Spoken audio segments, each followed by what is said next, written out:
ang kaklase. Itinumba nila si Xiaomei gamit ang isang kahoy na patpat. Mahulog, pinilit nila si Xiaoxi na pilitin si Xiaomei na kumain ng dog food.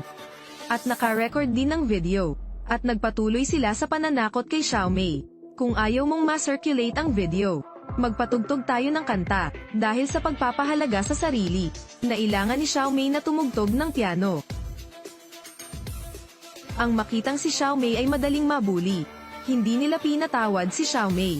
Habang binubugbog, aksidente niyang natamba ang palayok ng bulaklak.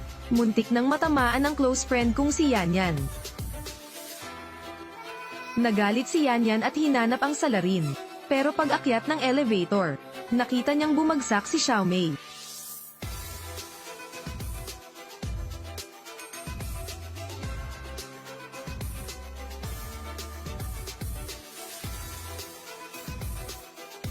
Dumating siya.